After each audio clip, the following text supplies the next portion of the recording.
Москвадан Казакстанга 5 пересадка үйүңүздөрдөн баруу алып кетебиз. Гүлдү чыктыглабыз жана жолдо документтериңиздерге да жардам беребиз. Машинабыз таза жана ыңгайлуу. Сиздерди жолдо чарчатпай, аман эсен алып барып келет. Сиздердин кызматыңыздарда өз ишин мыкты билген тажрыйбалуу Эрнис. Андыктан төмөнкү номерлерге чалыңыздар, жазыңыздар. 89 296 544 564 89 255 017 16 16. Биз ар дайым сиздердин кызматыңыздарда 24 саат бою байланыштабыз. Андыктан төмөнкү номерлерге чалыңыздар, жазыңыздар. Жалал Абаддын аймагында жер титиреди. Жалал Абад облусунун аймагында очогунда күчү 4,5 балга жеткен жер титирөө катталды. Бул тууралуу сейсмология институтунун маалыматында көрсөтүлөт. Айтылган маалыматка таянсак, жер силкинүү бүгүн 2 майда саат 10:46 болду. Жер титирөө Аркыт, Жылгын, Кашка Суу, Кербен, Авлетим, Тегермен Сай айылдарында 3,5 балл, Ала Бука Достукта 3 балга чейин сезилген. Алдын ала маалымат боюнча жер титирөөдөн жабыркагандар жана кыйроолор катталган жок. Булак суу беркежи. АКШда кумдуу бороондо 100гө жакын унаа кагышып, 6 адам каза болду.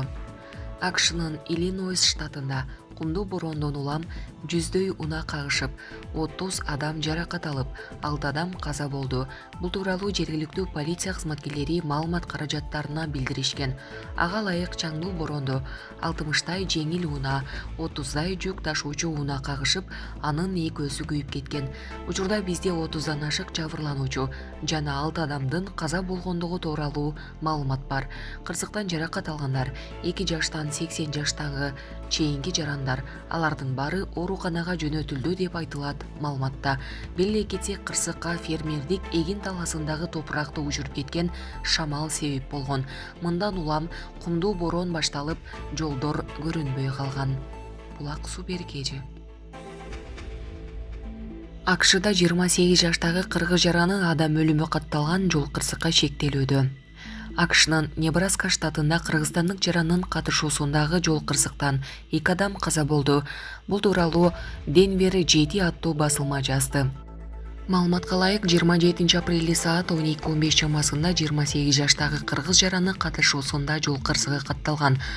Ал Dodge Ram 3500 үлгүсүндөгү унаанын бош чиркегичи менен батышты көздөй айдап бара жатканда жолдун кесилишинен алгач жол белгисин, андан кийин жети жүргүнчүсү менен түндүк тарапты көздөй бара жаткан Hyundai үлгүсүндөгү унаанын жүргүнчүсү отурган тарабын сүзгөн. Кырсыктын кесепетинен улам Hyundai үлгүсүндөгү унаанын 46 жаштагы жүргүнчүсү окуя болгон жерде каза болгон. Калган жүргүнчүлөр жана айдоочу ооруканага жеткирилген. Бирок 13 жаштагы жүргүнчү кыз ооруканада көз жумган. Кыргызстандын жараны дагы ооруканага жеткирилип, кийин камакка алынган. Ага адам өлүмүнө алып келген жол кырсыгы жана этиятсыздык менен айдоо беренелери боюнча айып тагылууда. Булак суу беркежи. Канаттуулар Израилдин желегин тытмалап салышты.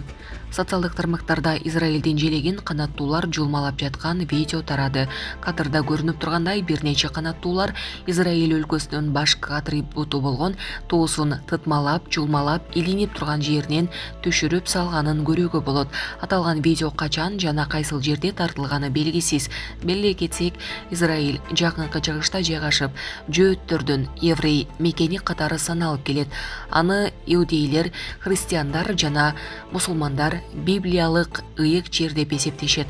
Калкынын көпчүлүк бөлүгүн иудей динин карманган жөөттөр түзөт. Булак Назар Ньюс кежи. Африка өлкөсү Путинди саммитке келбөөгө чакырды. Эл аралык сот Орусия президенти Владимир Путинди камоого ордер бергенинен улам Түштүк Африка Республикасы Путинден өлкөдө өтө турган БРИКСтин саммитине келбөөнү суранды. Бул тууралуу чет элдик басылмалар жазышты. Маалыматка ылайык, Түштүк Африканын өкмөтүндө жогорку кызматтарды ээлеген адамдар Москва менен сүйлөшүүлөрдү жүргүзүп, Владимир Путинди өлкөгө июль айында өтүүчү БРИКС саммитине келбөөгө көндүрүүгө аракет кылууда. Путинди өлкөбүзгө келсе камабай коюуга бизде жол жок. Эгерде ал бул жака келсе, биз аны камакка алышыбыз керек болот деген өкмөттө жогорку кызматта иштегендердин бири. Өткөн аптада Түштүк Африканын президенти Сирил Рамафоса атайын өкмөттүк комитет түзүп, Владимир Путиндин иш сапарынын алкагында Африка Республикасына келишинин варианттарын изилдөөнү тапшырган.